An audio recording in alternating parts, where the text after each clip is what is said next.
সামান্য বৃষ্টিতেই নারায়ণগঞ্জ নগরীর সড়কগুলোতে তৈরি হয় জলাবদ্ধতা। এতে চরম ভোগান্তিতে পড়ে নগরবাসী।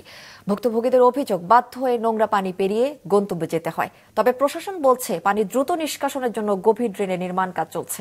নারায়ণগঞ্জ প্রতিনিধি আনিসুর রহমান জুয়েলের পাঠানো তথ্য ছবিতে ডেস্ক রিপোর্ট। নারায়ণগঞ্জবাসীর জন্য বৃষ্টির আরেক নাম ভোগান্তি। সামান্য বৃষ্টিতেই নগরীর বিবি রোড সহ প্রধান প্রধান সড়ক তলিয়ে যায়। বৃষ্টির সাথে ড্রেনের ময়লা পানি মিশে সড়কে তৈরি হয় জলাবদ্ধতা। আর এই নোংরা পানি পাড়ি দিয়ে যেতে হয় শিক্ষার্থী, চাকরিজীবী, শ্রমজীবী, রোগী সহ নগরীর সব মানুষকে। সড়কে জমে থাকা পানিতে যানবাহন বিকল হয়ে তৈরি হয় দীর্ঘ যানজট। নগরবাসীর অভিযোগ, বছরের পর বছর এই ভোগান্তি সহ্য করে চলতে হচ্ছে তাদের।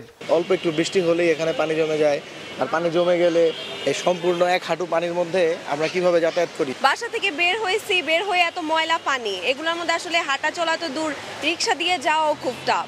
এমন একটা অবস্থা, ভালো কাপড় চোপড় পরে কোনো ব্যক্তি আসতে পারছে না। গাড়িগত পাওয়াই যায় না একদমই, কারণ এত পানির ভিতরে আসতেও চায় না। এই যে বাচ্চা কাচ্চা নিয়ে ওইখানে আমরা হাসপাতালে আসবো, তো আসতে খুবই কষ্ট হয়েছে।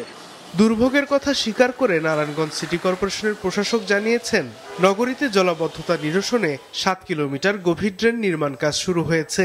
ইতোমধ্যে 3 কিলোমিটারের কাজ শেষ হয়েছে। পানিটা যেন আউটলেট পর্যন্ত যেতে পারে সেটার আমরা ব্যবস্থা করছি, এবং এইটার এক্সিস্টিং কিছু ড্রেন আছে আমাদের, সেটাকে আমরা ক্লিন করার পদক্ষেপ নিয়েছি। এবং এটা ক্লিন হয়ে গেলে এবং আমাদের ওই ক্লিন হওয়ার পরে যদি আমাদের এই ড্রেনের সঙ্গে সংযুক্ত হয়ে যায়, আশা করি এটা সুফল আরও আপনারা সামনে দেখতে পাবেন। বৃষ্টিকে ভোগান্তি নয়, স্বস্তি হিসেবে দেখতে চান নারায়ণগঞ্জবাসী। তাই শুধু আশ্বাস নয়, কার্যকর পদক্ষেপ দেখতে চান তারা। মাছরাঙা, নিউজ ডেস্ক।